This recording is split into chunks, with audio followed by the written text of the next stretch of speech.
Zen Technologies have reported their Q2 numbers yesterday and the revenue over this weekend. And the numbers, strong set of numbers we are looking at. Revenue about 3.6 times of growth, margins at 33.1% compared to 28.5%, and net profit up over 4.7 times this quarter. Orders stood at about 956 crores. But to discuss more on the outlook, on the results and more, we are joined in by Mr. Ashok Atluri, the Chairman and Managing Director of Zen Technologies. Hello and welcome to the show, Mr. Atluri. First of all, great set of numbers that we are looking at. What to understand from here on, what's the outlook forward? How is the quarter gone by for you? You've seen about a 3 times of growth in your revenues itself. Do we expect to see a revision in the 900 crore of guidance that you've given for FY25? Yeah, thank you so much. Yeah, we expect that 900 crores is the target that we'll be able to reach this year. And the strong numbers will continue to the next 2 quarters also. And again, we think additional orders will come during the end of third quarter and the fourth quarter. And that should give us growth for the subsequent year also. Mr. Atluri, what keeps the guidance more slightly on the softer side? Because you've done 500 crore in terms of H1 top line. Likely, will you beat that 900 crore guidance that you've given for full year? Last year, we said 450 crores, but we did 430 crores. Right. So, so I don't want to take the flak for that. So, let me be conservative here. Yeah. Fair point. So fine. So being a little bit conservative, nothing wrong with that. But give us perspective. So your glide path is to do 3,000 crore by FY28. That's your essential guidance. In terms of new products, how many new products will come on stream in your view till then? And just in terms of what component or what mix will those new products command in that 3,000 crore top line? So, one thing, just I want to reiterate that, we are in 2 segments. One is training and simulation, and the second is anti-drone systems.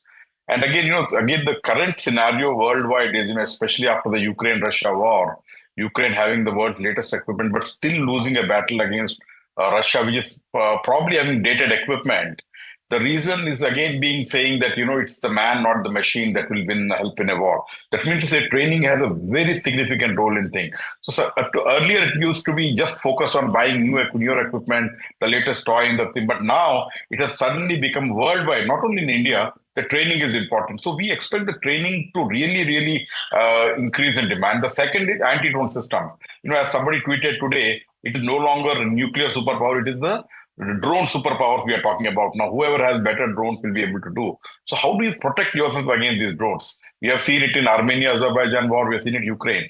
So anti-drone systems that we have developed are absolutely top of the class in the world, and so are the simulators. So we are in this sweet intersection where the growth for the existing product is very huge. With respect to the new products that we are launching, we are looking at increasing the scope of the product that we have. So we have launched this anti-drone system, remote control weapon station, the camera which goes with them.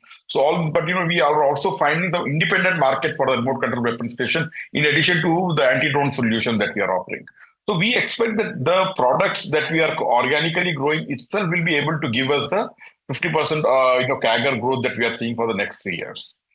Mr. Atluri, of the strong growth that you've reported in Q2 on the revenue side, want to understand what was the outlook on exports. Last quarter, there was no recognition of exports which had taken place. So just wanted to understand what's your outlook on exports, how the margin profiles differ between the domestic and the export orders. Can you just give us an outline on both of these aspects? So we are saying that out of the 900 crores, at least 300 crores will be exports. That's why about 1/3 will be exports. And the second is that margins for the exports are a little higher than the domestic, because of the distance, the ability to maintain, etc. We charge a little premium for the export market. And we think that premium will be commanded. Again, we compete there with a lot of foreign companies, and again, our objective is to supply the best product in the world at the best price to the customer.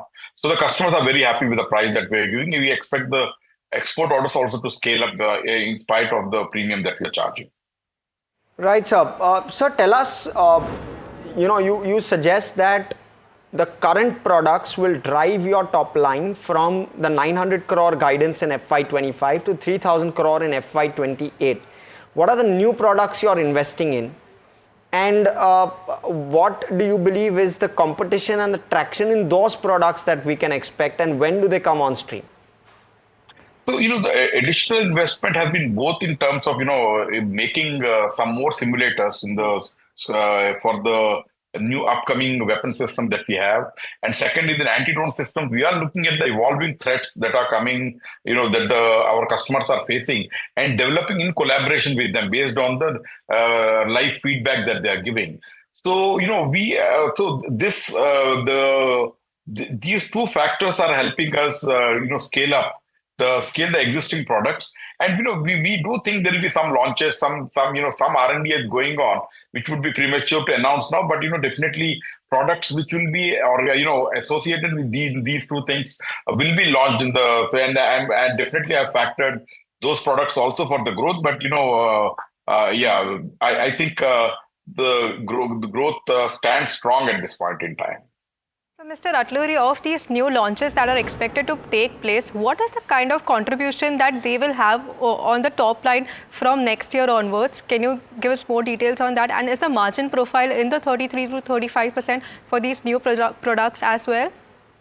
So, as I said that, for anti-drone systems, we are just strengthening the complete thing. For example, the remote control weapon station and the camera, etc.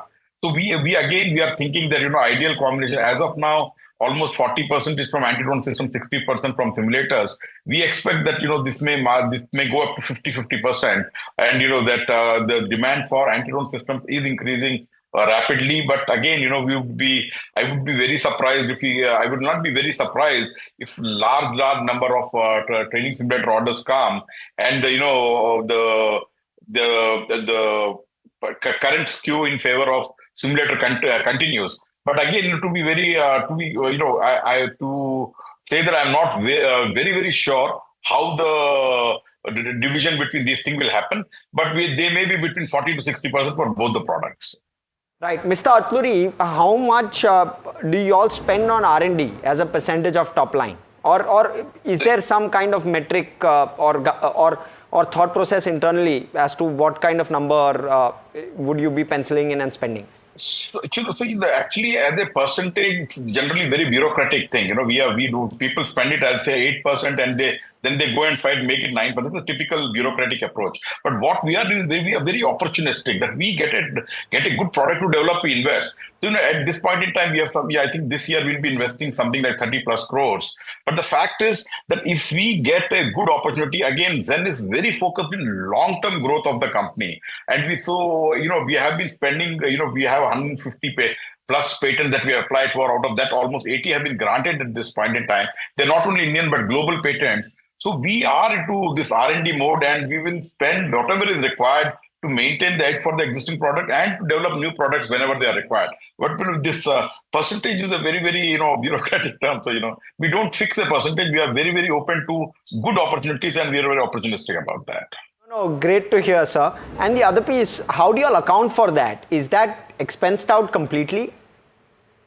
Yeah, so we are very conservative. Again, we expense out in the same quarter that it occurs. So so there is no question of because that's a very gray area, and for us gray is basically black, so we avoid that. Okay, Mr. Atluri, in the quarter gone by, your order book stands at about 960 crore. Want to understand what were the order inflows for this quarter, and are you in track to achieve the guidance of 1,250 to 1,000 crore of order inflow target that you've given? Because the H2 is usually stronger. You've said that Q3 and Q4 you expect a ramp up in this order. So just wanted to understand more on this side. Yeah, so we expect the orders to come into, the last quarter we had a AMC order, I think it was around 40 crores. But we expect more orders to come in the end of the third quarter and the fourth quarter, which will help us to reach the growth target that we have for FY26.